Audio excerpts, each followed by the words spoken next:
So we'll move into the first session, Session 1. We typically begin the annual meeting with a review of current evidence, the evidence basis for coronary bypass grafting as a therapy for coronary artery disease. And we will open with a discussion of multi-vessel disease by Professor Taggart, Oxford University.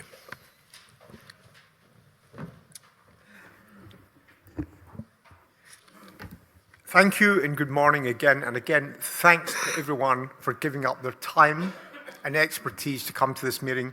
So I'm going to talk about PCI versus CABG in multi-vessel disease. And this is probably the most important slide I'm going to show you today, because it's a philosophical slide and it goes to the heart of everything we do in medicine. And this is by a former editor of the New England Journal of Medicine, Marcia Angell, who wrote in 2009, Drug Companies and Doctors, A Story of Corruption. And I think her words are very important and very seminal to everything we look at in medicine. She wrote, conflicts of interest and biases exist in virtually every field of medicine, particularly those that rely heavily on drugs or devices. It is simply no longer possible to believe much of the clinical research that is published or to rely on the judgment of trusted physicians or authoritative medical guidelines. I take no pleasure in this conclusion, which I reached slowly and reluctantly over my 2 decades as an editor of the New England Journal of Medicine. In addition to that, I would add 3 further cautions to what we look at when we talk about any trials in PCI and CABG. The first is ask yourself, who were the patients in the trial? Are they actually representative of what you do in clinical practice, or are they very highly selected and do not represent routine clinical practice? The second thing to ask yourself is, what is the duration of follow-up? If it's not 5 years, do not accept it. And even 5 years should only be considered an interim analysis. And the reason for that is that as you follow all trials of PCI versus CABG, as you pass 5 years, you see an accelerating benefit of CABG over PCI. The third thing to ask yourself is, did the CABG patients receive optimal medical therapy? The PCI patients always do. And what I would argue is, if the CABG patients had also received optimal medical therapy, then the benefits of CABG over PCI would be further exaggerated. And the other thing I would say is, don't ever read an article. Look at the data yourself. Do not read the text, because the text will often have a very pro-PCI bias, independent of what the data actually shows. Now, go back to this paper by the syntax investigators from 10 years ago, because it is still the most important piece of evidence we have in the literature. This was a randomized trial, PCI versus CABG. Both groups had about 550 patients. And what we can see is that with CABG, a significant reduction in death, cardiac death, myocardial infarction, no difference in the risk of stroke, but a marked reduction in the need for repeat revascularization with CABG. Now, what this trial also showed us was something very important, is if you look at the levels of coronary artery disease according to the syntax scores, we see something very obvious. In patients with syntax scores below 23, there's only a 1% survival advantage of CABG. But if you look at the intermediates group, by 5 years, there's a 7% difference in the risk of death if you have CABG rather than PCI. And if you go to the higher score group, so that scores above 32, the difference in death is 9%. 1 in 10 patients at 5 years would have been alive if they had CABG rather than PCI. And those benefits of CABG are accompanied by marked reductions in myocardial infarction, repeat revascularization, and no difference in the risk of stroke. Now, if we look at patients who are non-diabetic, here's a paper by 14 interventional cardiologists stating CABG, as compared with PCI with drug-eluting stents, significantly reduced the long-term risk of mortality in non-diabetic patients with multivessel coronary artery disease. And I could show you 20 similar papers to this. If you look at the patients by Head and colleagues in the Lancet of over 7,000 propensity-matched patients, and with low syntax scores, a mean of 26, you can see that at 5 years, there's a 3% an accelerating difference in mortality in favor of bypass grafts. If we followed these patients out to 10 years, we can see that the hazard ratio for death with PCI is 1.41, so a 40% increase in the risk of death in low-risk patients if you use PCI rather than CABG.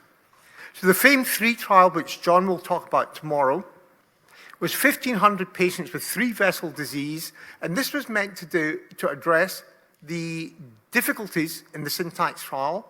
So it used FFR-guided PCI with now the best drug-eluting stent. 82% of the patients were low-risk patients. The primary endpoint at 1 year was MACE, death, MI, stroke, or repeat revascularization, and the statisticians used a particularly high wide non-inferiority limit of 1.65. Even then, CABG had a significant reduction in MACE at 1 year, and therefore the criteria for non-inferiority for PCI was not met. And here you can see pictorially what this study showed us. Now, as I say, John will give the 3-year results tomorrow, but the final outcome of this trial will be at 5 years.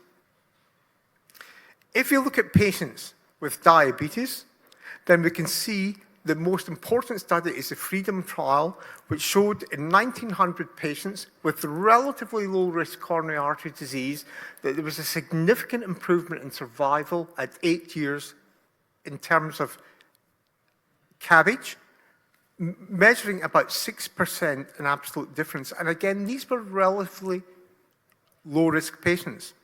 And the other things to take, it's important for your multidisciplinary team meeting, is that the authors emphasize, and Dr. Farku is here, so he is the principal investigator of this study, that CABG was superior to PCI for every level of syntax score. So there was no situation in which PCI was equivalent to CABG, even in the lowest risk patients. In this study from Canada, it shows that 8,600 patients propensity matched, again showing very similar results of the syntax trial, an absolute reduction in mortality at 8 years by 8% in favor of CABG. And notice the curves continue to diverge. If you look at patients with ischemic cardiomyopathy, then we can see from the STITCH trial, no difference up to 5 years between CABG and optimal medical therapy, but after that, a significant and accelerating survival benefit of CABG. In this paper by Mark Grell's group looked at almost 5,000 patients with ejection fractions below 30%, matched the patients for 30 baseline characteristics, and showed that out to 9 years, CABG was significantly better in terms of survival, reduction in MACE, reduction in myocardial infarction, the need for repeat revascularization, and no difference in the incidence of stroke. So in terms of time, this is going to be the final slide I'll show you. So why do the cardiologists keep talking about we've got a new stent and we can therefore ignore everything? What they do not understand is the fundamental pathophysiological differences between CABG and PCI. Anatomically, atheroma is mainly located in the proximal coronary arteries. So placing bypass grafts to the mid-coronary vessel has two effects. It means that the complexity of the proximal culprit lesion is irrelevant, and it means that over the longer term, CABG offers prophylaxis against future proximal culprit lesions. In contrast, PCI only treats suitable localized proximal culprit lesions and has no prophylactic benefit against new proximal disease. The second difference is, as Tom Lucer showed in the New England Journal more than 3 decades ago, the internal mammary artery elutes nitric oxide and other potentially prophylactic vasoactive agents into the coronary circulation, so it reduces the risk of further disease development. In contrast, a drug-eluting stent placed in the proximal coronary circulation impairs re-endothelialization, causes downstream endothelial dysfunction, and creates a pro-thrombotic environment. And the third difference is that for many patients, PCI means incomplete revascularization. And incomplete revascularization has been repeatedly shown to correlate with subsequent increased mortality and morbidity. So every time the cardiologist says, we now have a new stent and we can ignore everything we knew before, this is irrelevant. If you understand these three different pathophysiological mechanisms. So when the cardiologists initially used balloon angioplasty against coronary surgery, it was found to be inferior. And they then said, that's because we're not using bare metal stents. So they used bare metal stents, and again, it was shown to be inferior to coronary bypass grafting. And they said, that's because we're not using drug-eluting stents. So they compared drug-eluting stents, and coronary surgery was still better, and the cardiologists then maintained we used the wrong kind of drug-eluting stent. So this philosophy of it's to do with the stent is completely erroneous. If you look at these three factors, this is the difference, and it's why there's been this persistent surviving benefit of CABG over PCI, and that's even in low-risk patients. We're not talking about the highest risk patients. We're talking about patients with relatively low severity coronary artery disease. So on that point, I think I'm going to conclude my talk because I'm going to otherwise run over my 10 minutes. So I'd like to thank the organizers again for the opportunity to give this talk, and you, the audience, for your attention. Thank you.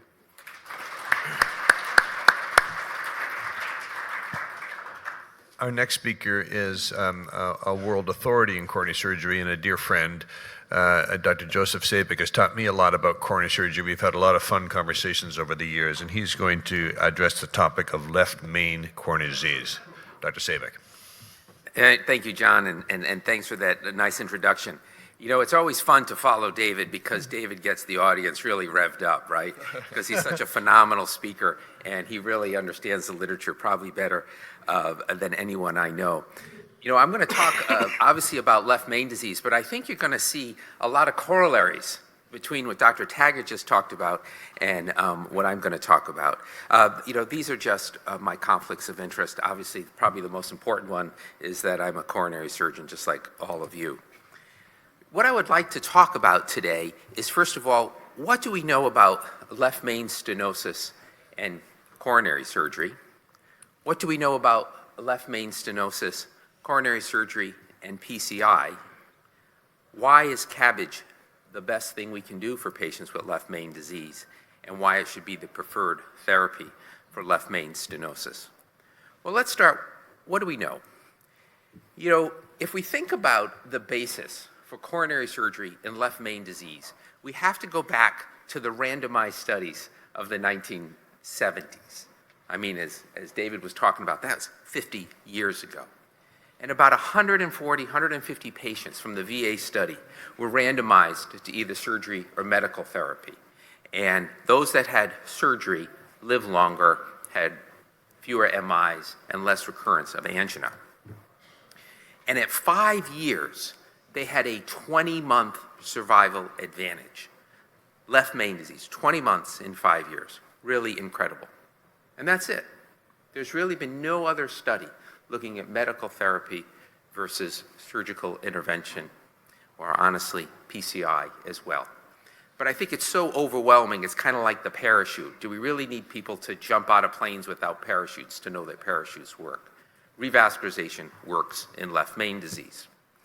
I became very interested in left main, you know, back in the 90s, mostly because it was when PCI was starting to be done. And I really wanted to understand, you know, who benefits from surgical revascularization, but also make a benchmark that any percutaneous intervention was going to have to reach to show us that it was better. And I was fortunate. They had been collecting data since the early 1970s, and I had over 3,800 patients who had surgery for left main disease.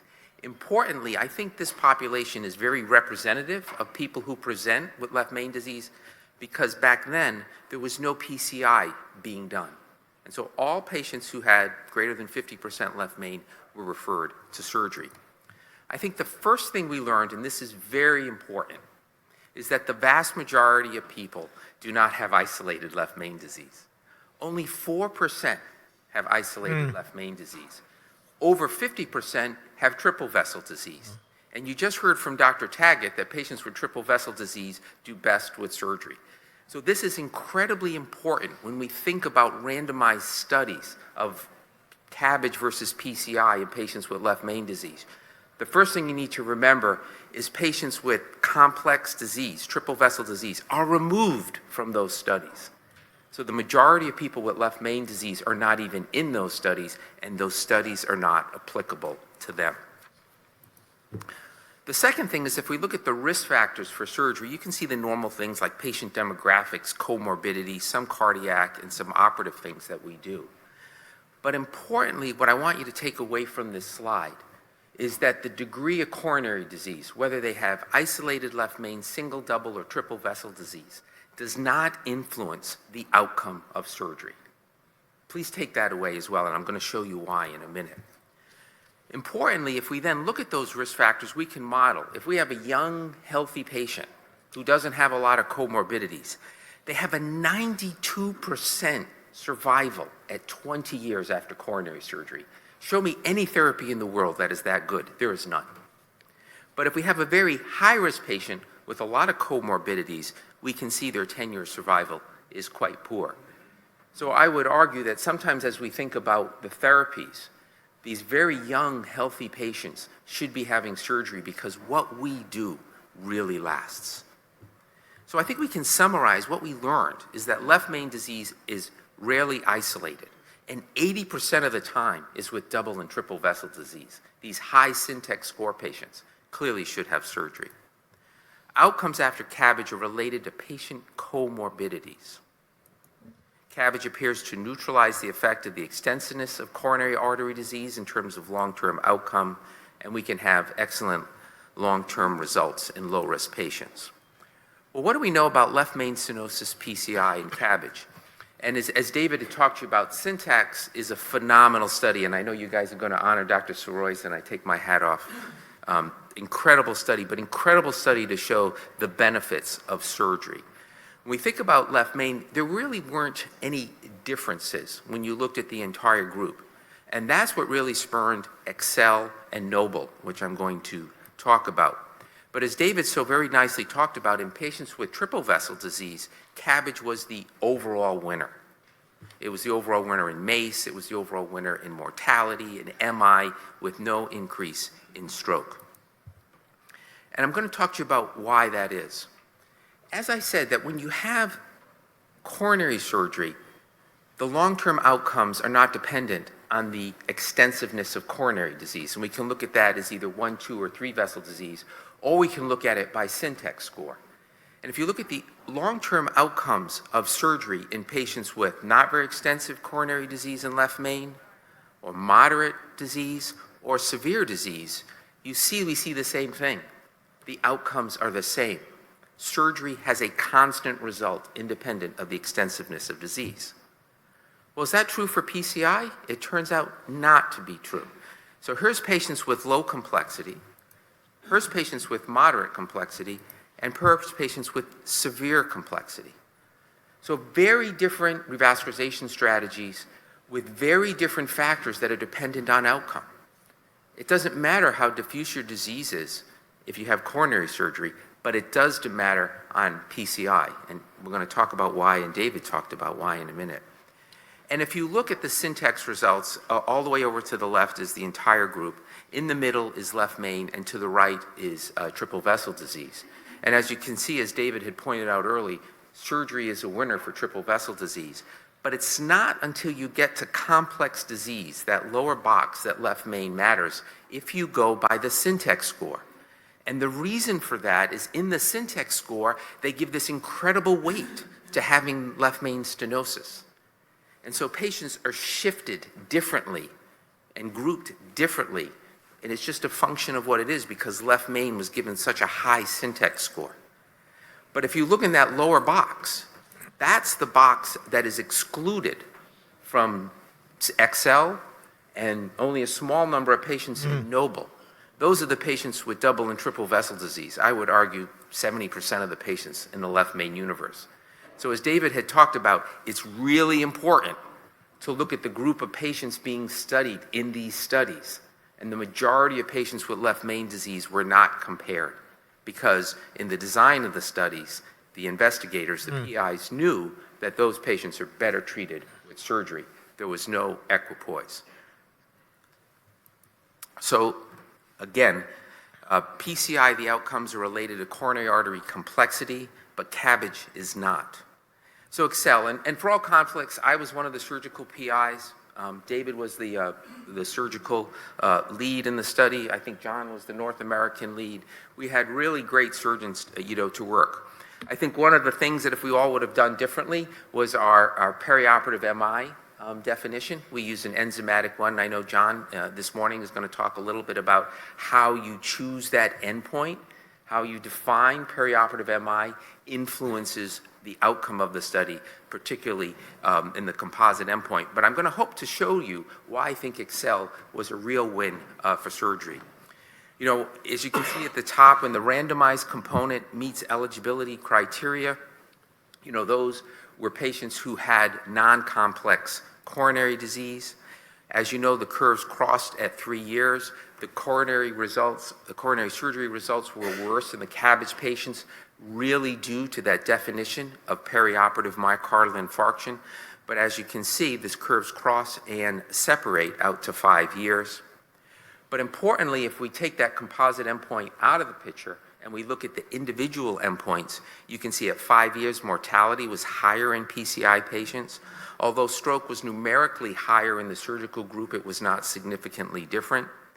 Myocardial infarction was not significantly different, but again, that was because of that perioperative MI definition, and repeat revascularization was higher in PCI.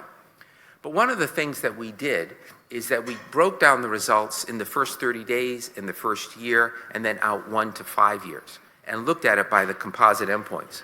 And you can see in first 30 days and in 1 year, there's really no difference in death or stroke. There's higher early MIs because of that perioperative outcomes. But if you look at 1 to 5 years, this is where I think Excel really demonstrates the benefits of surgery. There was lower mortality, no difference in stroke, higher myocardial infarction in PCI, and lower death stroke myocardial infarction or ischemia-driven revascularization, which gets right to the point that David made. We need to follow these patients, and we need to follow them long-term to see the benefits of surgery. 30 days and 1 year does not matter. You're going to have similar outcomes. Noble was smarter than us. They got rid of the definition of perioperative MI. What they found, they didn't see a difference in mortality, but they did see a higher difference in late myocardial infarctions and repeat revascularization in the PCI patients. And if you look at the group in the bottom is those with what we would consider high syntax score, I think was about 100 patients out of the 1,200 that were randomized. Again, not applicable to the majority of patients. I think David talked about why CABG is better, but I want to leave you with this, this quote, because I think my time is running out. And this was done after the Berry trial. And I think it's why cardiology has been misguided. Because if you read it, we found that even if target lesion restenosis were to be completely eliminated, CABG would remain more effective than primary PCI. So what they've been trying to do is get restenosis to 0. But even if restenosis went to 0, CABG would still be better than PCI. And the reasons for that have to do with the incomplete revascularization we see in PCI versus surgery. And if you even look at the PCI literature, you will see that even incomplete revascularization negatively harms PCI procedures. Well, I'm going to stop there because I think David talked about the other reasons that CABG is more effective. And thank you very, very much.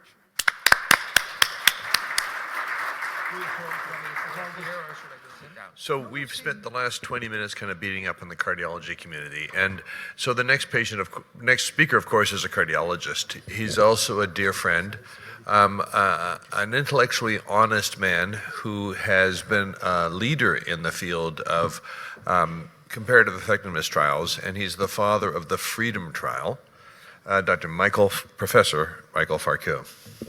Thank you very much, John, David, and everyone for having me here. Sorry, I've been on an all-night flight. I was at a meeting in Los Angeles last night, so I made sure I got here on time. So, but I wouldn't miss this. This is the highest priority. But we did have a dinner at Spago, and I didn't want to miss that. That was a faculty dinner. So yeah, and there's a good dinner tonight in New York. But I just want to say that it is a great honor to be in this esteemed group and be included as a member of this community. I got into this business in late 90s. My mentor, Valentin Fuster, and I were talking one day, and he said, diabetes is the future, and you need to get into it. And nobody's into it. So I was the first cardiologist in the United States to have exclusively a diabetes and cardiac practice. And I learned a lot about this, and this is how I got into the Freedom Trial. We were the consumers. We were deciding where to send our patients. And of course, we're cardiologists in probably the most aggressive cath lab in the world, Mount Sinai. And so we were sending all our patients for bare metal stenting, and that's when bare metal stents were emerging. And we were seeing restenosis rates much higher than even what the literature reported. And that's how we got into Freedom, because, as Joe pointed out, the issue of the Yock observation was if we could eliminate restenosis, then maybe we could close the gap between PCI and CABG. That's how we got into the Freedom Trial. So I'm going to just give you the update on diabetes. It really is, I think the case has been made, but I want to give just my overview. And my second talk in the next hour will be more about medical therapies, because I think there are two big issues here. When I see a patient with multi-vessel disease, the two factors I ask myself, can I optimally medically manage this patient? Can they achieve optimal medical management? If it's not, they're going for bypass. And the second is, can we achieve a complete revascularization, as David and Joe pointed out. But I want to make the case that type 2 diabetes is a cardiovascular disease. And so we have to look at it from the perspective, it's a different biology. There are many comorbidities. There are vascular disease, kidney disease, preserved left ventricular function, heart failure. These patients more and more present with normal EFs, but have diastolic dysfunction and problems with filling. And the whole issue, the milieu of hypertension, hyperlipidemia, it's a hypercoagulable state, and it's an inflammatory state. And that's where we started. But then we got sucked into this whole theory of excessive restenosis. And we know what causes that, small vessel disease, intramural hypoplasia, and so on. And what we have found in the last 20 years is that everyone's on statin now. We don't see the same vasculopathy. I'm sure all of you will agree on that. The disease is different because we've changed the biology. But what we didn't realize is what point number 3 is really driving it, is accelerated atherosclerosis and progression of disease in the non-target lesions and the lesions you don't intervene on. That's really where the money is. And so this all corresponds to worse outcomes. And it's interesting, the editors would write to us, because we publish all these papers, diabetes versus non-diabetes. And the editors they said, guys, stop doing this, because we know diabetes is worse. We know what the conclusion is before we even present the analysis. So diabetes is a different biology. Now, what about PCI and CABG? I'm just going to make a few points here. I think, first of all, a number of patients get turned down for surgery. I know that it may not be in your centers, but in the real world, surgeons do turn down patients. So we're having to do intervention on patients that should have had surgery or may have been candidates for surgery. And that's something to consider, whether we have centers of excellence and so on. And I'll leave that for another day. But as I said, favoring CABG is the patient with diabetes going into, and again, we're going to give you the evidence for that, those with reduced left ventricular function, and those, of course, those patients with more complex disease. But as I said, the factors that come into play for the clinician is, can I achieve optimal medical management? We're hammering this point home. If you can't do it, you can't get there with PCI, you're never going to close the gap. And the other thing is the completeness of revascularization. Can you completely revascularize the patient? Barry was a wonderful study conducted by my mentor, Bob Fry, also Valentin's mentor. So we have 3 generations here. And Bob Fry, he was a chairman of medicine at Mayo Clinic, chief of cardiology, just a wonderful man. And he went ahead and commissioned this study.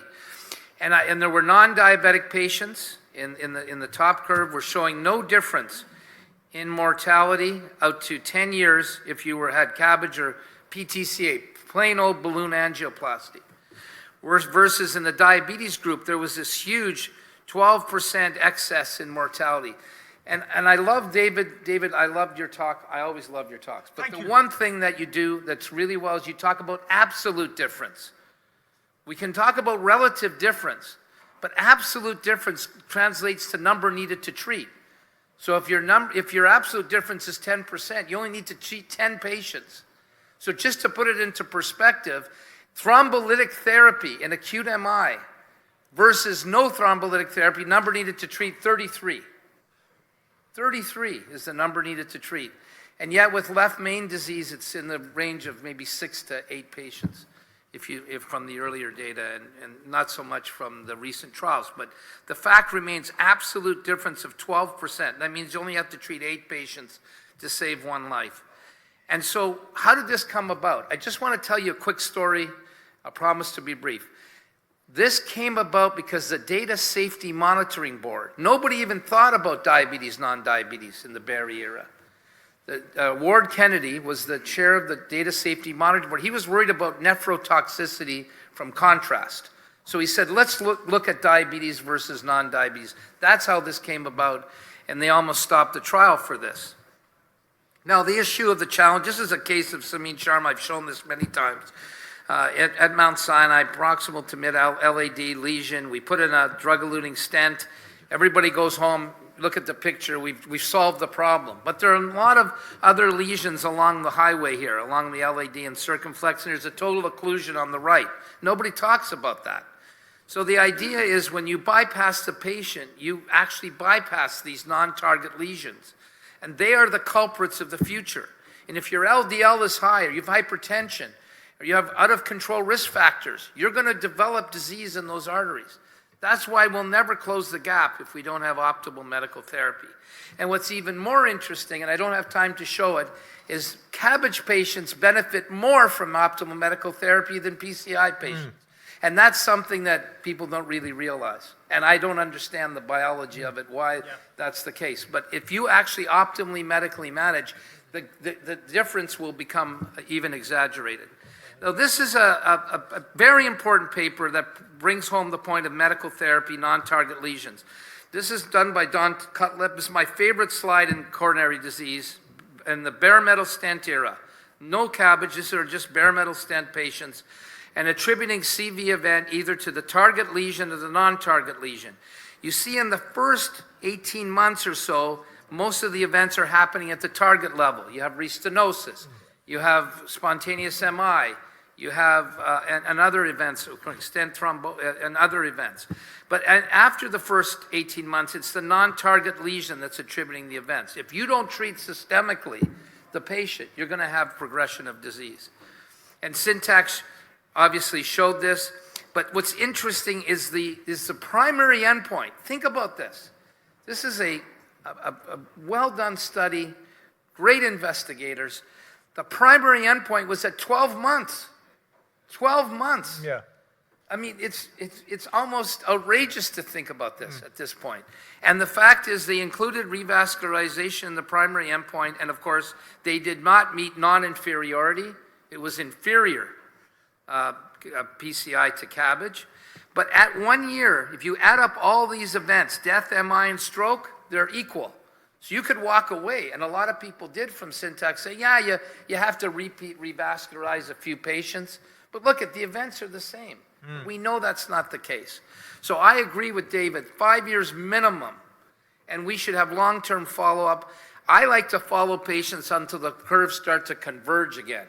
When they're still separating, let's keep going. Yeah. And we almost saw that in Freedom at 8 years. So Freedom was designed specifically for the diabetes patient, based on our clinic, Valentin and I sending our patients to PCI, watching restenosis, trying to solve this problem.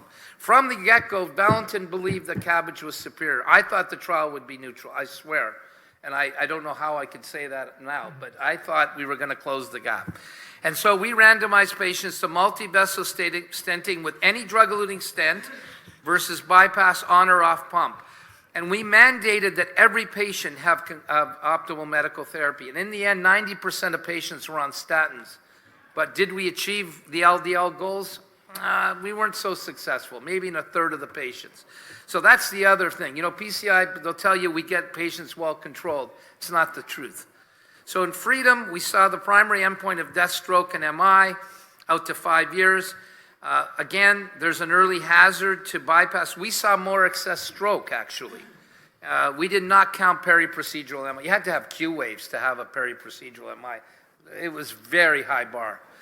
But we did not have a marker definition. But in the end, the CABG was superior to PCI with an 8% absolute difference in events. But look at this. This tells the story.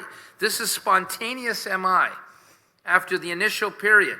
Look at bypass. Once you do bypass, there's no spontaneous MI. The curve is flat. Whereas with PCI, you have a stuttering course of more and more spontaneous myocardial infarction, and that's the whole difference in Freedom is based on this spontaneous MI. But there was more stroke, and we saw it in the first 30 days. These are significant strokes. So every site had a neurologist assess the patient. So although all of you will say our stroke rates are good, there are strokes that happen, and we should have neurologic assessment to be fair and be impartial. But the fact remains that all the difference we saw was outside North America. In North America, there was no excess stroke, and we don't understand why. Was it antithrombotic therapy after AFib? Was it where you clamp the aorta and you have showering atherothrombi? Or was it some other factor? So we have to understand stroke. That's where the money is now, not CABG versus PCI. It's making sure our stroke rates are low. And quality of life, everyone cites this. At 60 months, no difference.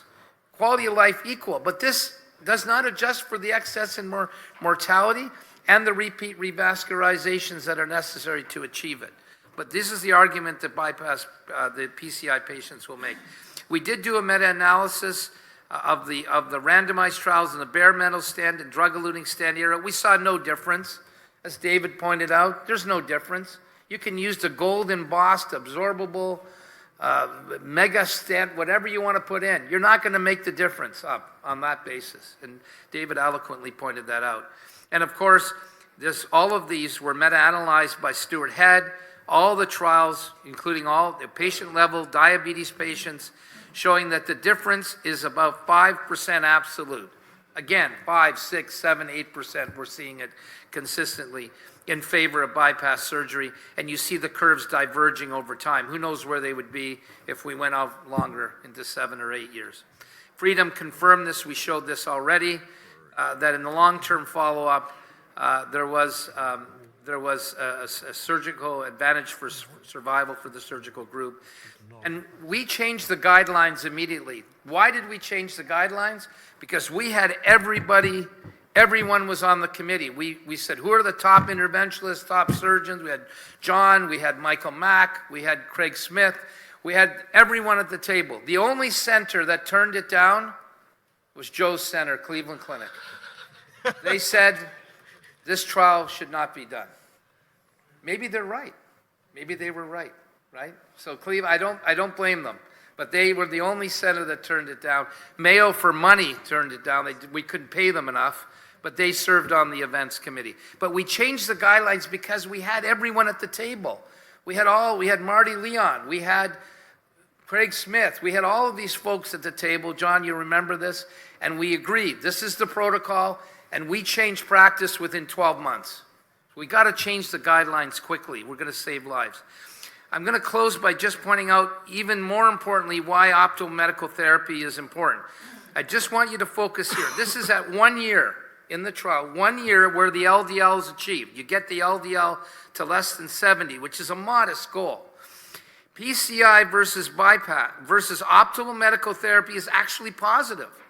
So there's a trend, there's evidence that PCI will do better if you can get the patient optimally medically controlled, versus look at here, if the LDL is between 70 and 100 or greater than 100, there's actually excess, a hazard ratio excess for PCI. They didn't pick this up. We did this by meta-analyzing the diabetes patients in all the trials. And of course, we looked at bypass PCI as well and confirmed there's no difference regardless of your LDL level for bypass. Now, we're focusing now, I'm just going to tell you about ACS. Freedom was stable patients. What about the patient presenting with a non-STEMI? And everyone's going for PCI because we're convinced that ACS should be managed by PCI. May not be the case if they have multi-vessel disease, particularly if there's LAD involvement. And you can see here from American data that triple vessel disease with proximal LAD, only 60% of patients are going for bypass with non-STEMI. They're doing PCI on these patients 40% of the time. And so the data, we actually looked at this in 2 large data sets, one in British Columbia and Canada, and one in the Ontario data set. Again, that I think someone showed Steve Freem's study with Derek Tam about the diabetes, and we could show that. I'm glad someone else showed it. But the idea here is an ACS in the UBC database. Even at 30 days, there was an advantage to bypass. 8.2% versus 4.3%. There's some issue here about when we started counting events. So there's some biases here because these events were counted after the procedure and bypass was done at 14 days where PCI was done at day 1. So this data may be biased. But in the long term, look at the event rates. All in favor of bypass. A 12% absolute difference in MACE. A 10% absolute difference in death. We may be sitting on a gold mine here for surgery that we should be operating on these patients with diabetes and significant coronary disease, particularly with LAD involvement. So I'm going to stop there by saying that we need to continue to treat diabetes patients. Surgery should be considered upfront with multi-vessel disease. There are patients that will be turned down. There is less severe disease that could be treated with PCI. But the fact remains that it's level 1 evidence and it should be followed. And medical therapy is the cornerstone of the management of these patients. I'm going to stop there. Thank you very much.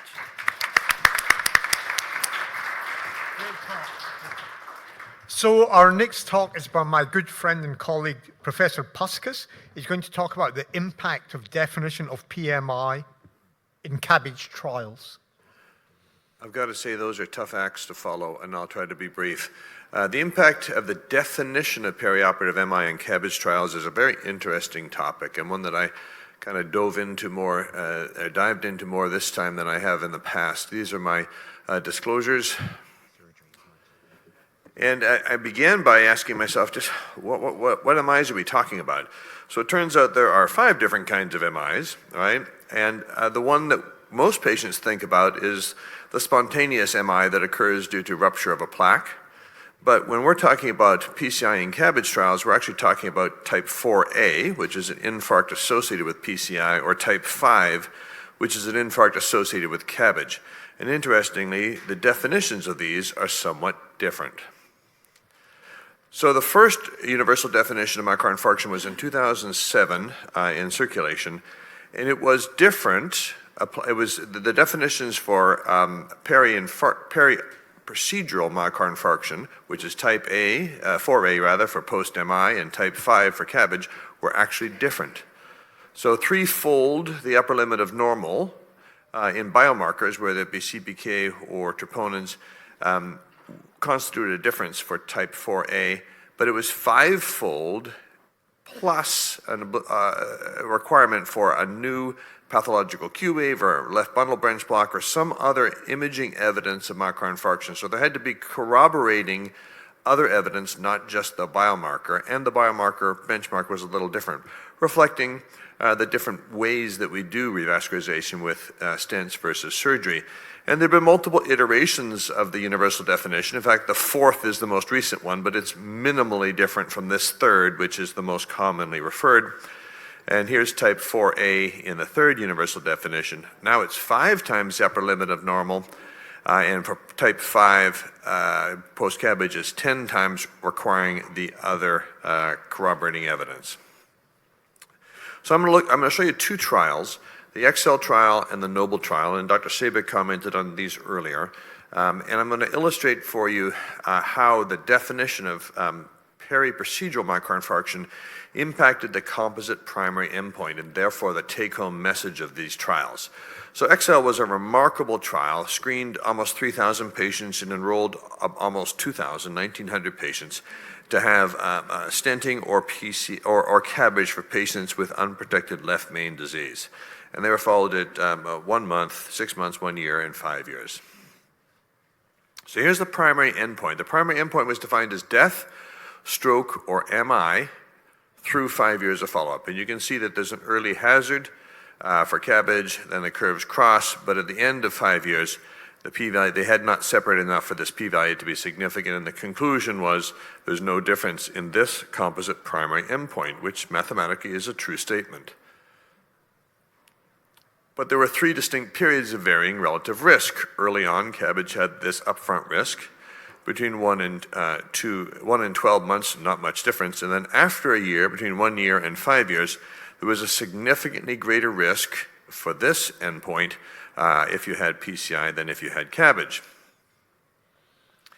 And frankly, it boiled down to the definition of the peri-procedural myocardial infarction, which according to the Excel protocol, which was different than the universal definition, it was 10 times the upper limit of normal for the enzyme, or 5-fold plus those other routine corroborating bits of evidence. And it was applied equally, similarly, to both PCI and CABG.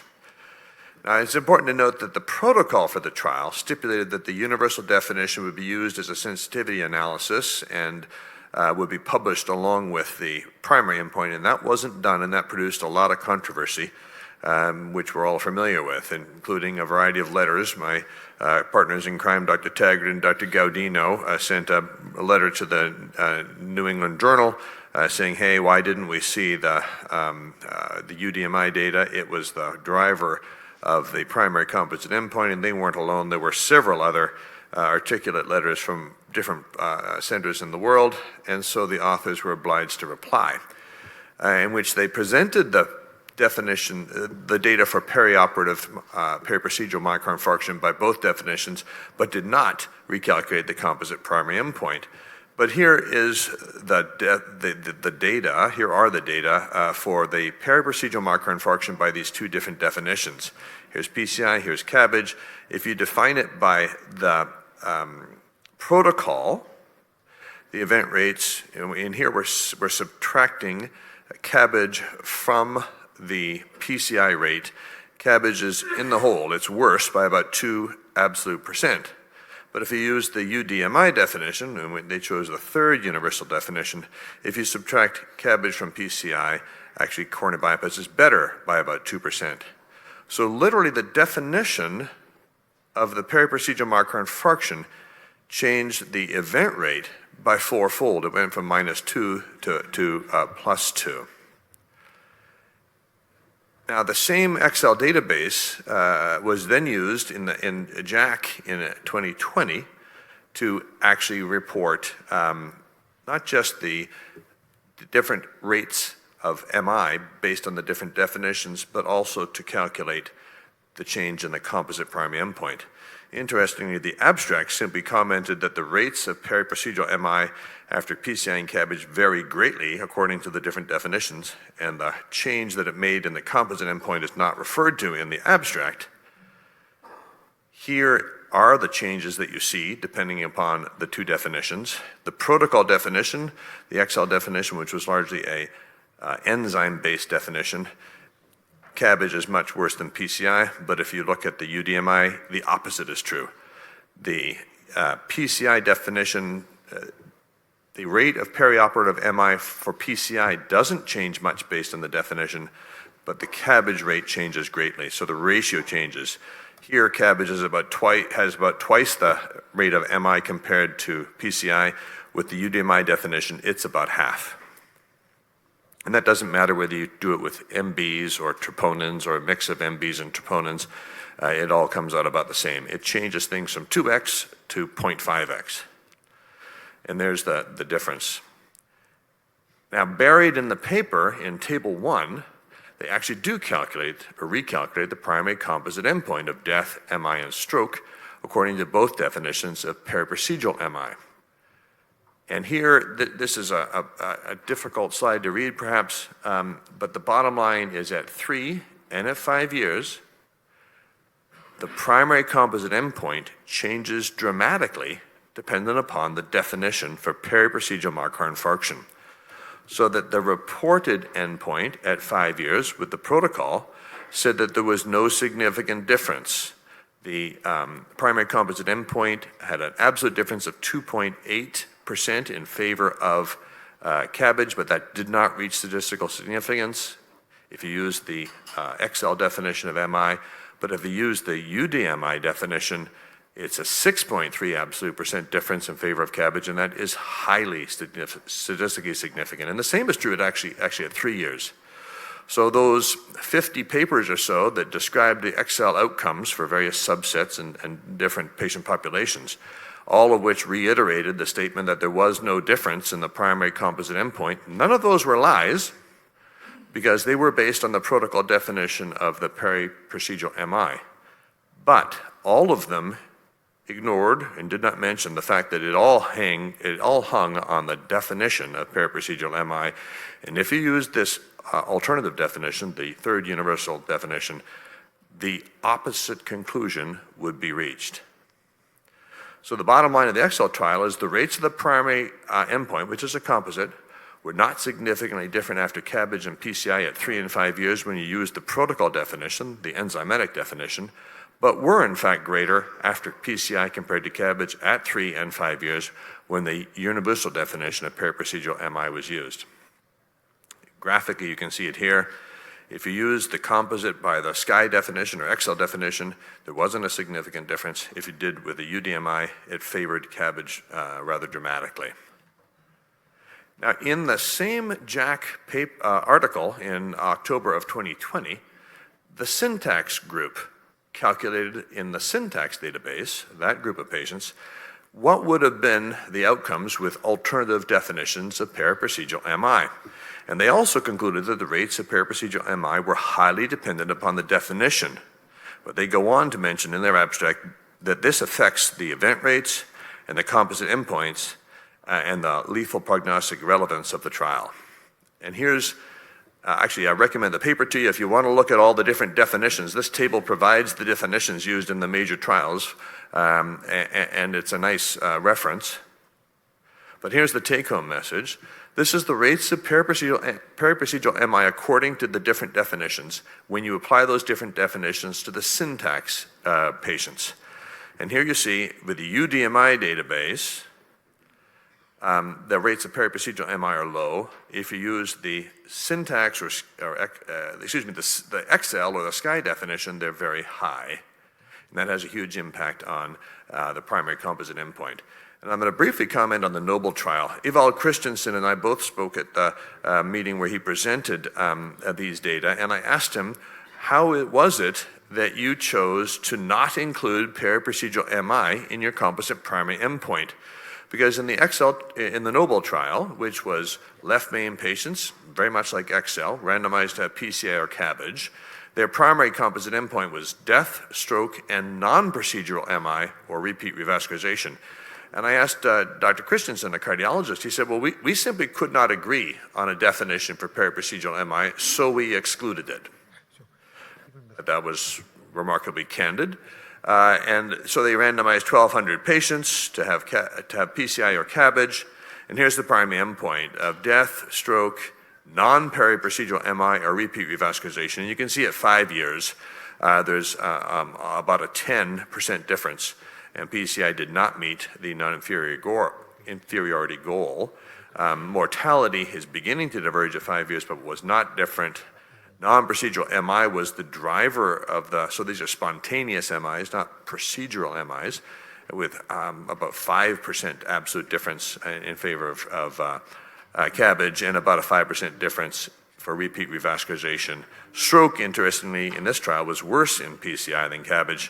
And the conclusion are that for the composite endpoint, CABG beat PCI in those patients. So the impact of definition of peri-procedural MI in CABG trials is very important. We have been able to agree on the definitions for non-procedural MI or spontaneous MIs, but we've struggled to reach a single best definition for peri-procedural MI. We disagree on optimal biomarkers to be chosen and the thresholds to be determined, whether we need supporting clinical or EKG or angiographic evidence, and whether those criteria should be applied similarly to PCI patients and CABG patients. Everybody is obliged to recognize that the rates of peri-procedural MI vary greatly dependent upon the definition used, and that may simply be the primary driver of composite primary endpoints and determine the outcome and the message of clinical trials. So how do we move forward? My personal opinion is we should be noble about this issue. We should eliminate peri-procedural MI from composite primary endpoints. Keep death, spontaneous, longitudinal, non-procedural MIs, stroke, and repeat revascularization. What are the cons to this idea? Well, you lose this so-called procedural safety endpoint, but the pros are simplicity, collaboration between cardiologists and surgeons, transparency, and avoiding the inclusion of a very frequent and often clinically irrelevant endpoint that drives the composite primary endpoint. I think meaningful peri-procedural MIs will likely manifest in other components of the primary composite endpoints like spontaneous MI, repeat revascularization, and death. So I would argue this is the path forward from this quandary and this divisive issue that has split cardiologists and surgeons and guideline committees and national organizations. Thank you.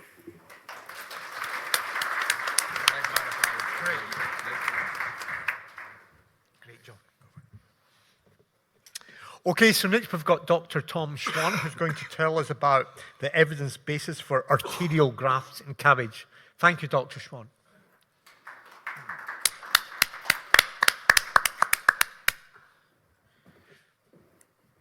Please hold your applause until after the presentation. Good morning, ladies and gentlemen. It's a pleasure to be here. I thank the organizing committee for the opportunity to spend some time discussing one of my passions, which is multi-arterial grafting. So my disclosures, not much. The outline for the presentation is I will review some retrospective data that has been published in the recent past.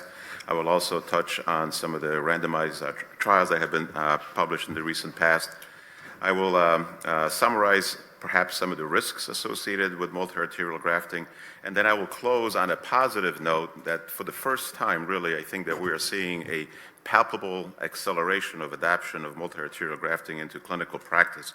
And I will show you some remarkable results from my new home state of Michigan that Richard Prager has really affected over the last couple of years. So let's begin with reviewing some of the retrospective data that supports multi-arterial grafting.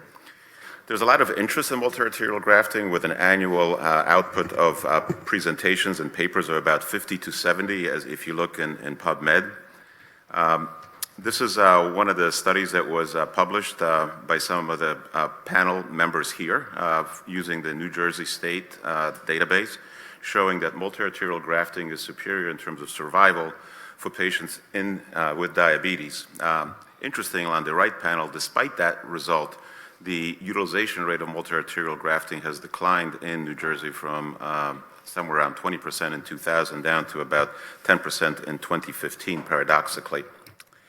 This is data from the group in Australia using the Australian and New Zealand Society of Cardiothoracic Surgical database, showing that multi-arterial grafting is superior in terms of outcomes in both diabetics and non-diabetics. Yet another retrospective study from the Australian group showing that total arterial revascularization is superior to any grafting strategy that involves even one single venous bypass. Similarly, in a post hoc analysis of the ART trial, this was shown that total arterial CABG is better than multi-arterial CABG, which is better than single arterial CABG.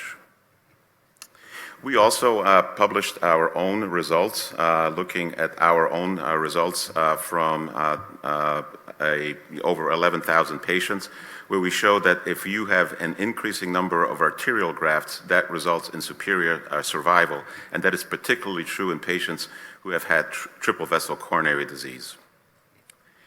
The Innsbruck group also had similar results that were published recently, showing that there is improved long-term survival with increasing number of arterial grafts, and that the survival of beta with radial artery is superior to survival in patients who received ELITA plus a radial artery. And these data have been incorporated into both the European guidelines as well as the American guidelines, showing that the radial artery receives a Class 1 recommendation and the beta receives a Class 2 recommendation for utilization in surgical myocardial revascularization. So moving on to retrospective data, I wanted to share with you that there really is no randomized comparative trial supporting current gold standard of using ELITA in CABG. We all are familiar with the ART trial, which obviously showed no survival difference between beta grafting and single internal thoracic artery grafting, but given their methodological issues that have been well discussed and we all are familiar with, only limited conclusions can be probably drawn from the ART trial. In 2023, the 15-year data of the RAPCO trial became available, and the RAPCO trial was a randomized comparative trial between radial artery and free right internal thoracic artery in younger patients, as well as a radial artery versus saphenous vein grafts in older patients. And at 15 years, the MACE rate was improved with the radial artery versus the free RITA, as well as with the radial artery versus the saphenous vein graft. And these improved outcomes were driven principally by improved mortality with the radial artery. The MI and the repeat revascularization rates were equivalent in both groups. Mario did a meta-analysis of 14 randomized comparative trials looking at the patency of over 3,600 grafts with a follow-up of over 5 years. And what he identified is that compared to conventionally harvested saphenous vein grafts, both the radial artery and the no-touch saphenous vein graft patency was significantly higher than traditional saphenous vein grafts. Importantly, the GEPA and the RITA had similar patency to saphenous vein grafts. The superiority of the radial versus saphenous vein patency was strongest. In another trial, looking at patient-level combined analysis of 6 randomized comparative trials of radial artery versus saphenous vein graft, there was decreased MACE with radial artery compared to saphenous vein graft, with reduced incidence of myocardial infarction and repeat revascularization rates. There was no difference in survival, and clearly the radial artery had superior patency over saphenous vein grafts. Given the paucity of randomized comparative trials supporting multi-arterial grafting, we look forward to the presentations and the results of the ROMA trial, which, as you know, was a randomized comparative trial of multi-arterial grafting versus single arterial grafting, looking at either the beta configuration or the left internal thoracic artery with a radial artery among 4,300 patients. And the enrollment was completed last year, and we look forward with breathless anticipation for the outcomes, hopefully forthcoming soon. So let me now touch base just a little bit about potentially are there some risks associated with multi-arterial grafting. And I think that the bulk of the data suggests that there is an increased risk of deep sternal wound infections with beta compared to single internal thoracic artery. That rate of increased risk was about 3 times in the ART trial, and in a review of over 1 million patients in the national STS database, that risk of beta deep sternal wound infection was essentially 2 times that of the single internal thoracic artery. There's also some data available suggesting that there is a learning curve associated with multi-arterial grafting. This is a paper that we published in 2018, and what we showed is that in those institutions with a relatively low rate of both radial artery use and bilateral internal thoracic artery use, there is an increased perioperative risk of mortality. What's interesting is that in those institutions that used the beta very frequently, over 40% of the CABG cases, there was also a statistically significant signal for increased mortality. This was also noted in a previous paper published by Mario that showed significant deterioration of outcomes with the transition from selective to routine use of beta grafting. And let me close on a positive note. We looked at the STS database for CABG between 2018 and 2019, and single arterial traditional CABG grafting strategy remains far and away the most popular approach to coronary revascularization. However, there are some interesting trends. So for example, in the South, the rate of MABG was 10%. In the Midwest, the rate of CABG was 16%. And in the Northeast, the rate of of multi-arterial grafting was 20%. But this is really very interesting as to, and leads me to discussion into what has happened in the state of Michigan under the leadership of Rich Prager. And we see here that through the Michigan Cardiovascular Consortium, the rate of multi-arterial grafting has reached 22% in 2019. And continued efforts by making multi-arterial grafting a benchmark of excellence and also having increased compensation for multi-arterial grafting in 2022, sorry, before I go there, that rate of increased revascularization was both at the beta level as well as the radial artery level.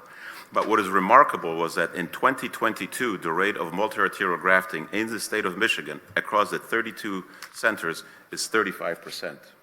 And I wonder whether similar efforts could be made on the national stage, both by the STS and AATS, to improve that rate even further. So with that, I will close and thank you for your attention. Thank you, Dr. Swan. We are finished with our time, unfortunately, for this first session, and we don't have an opportunity for a panel discussion.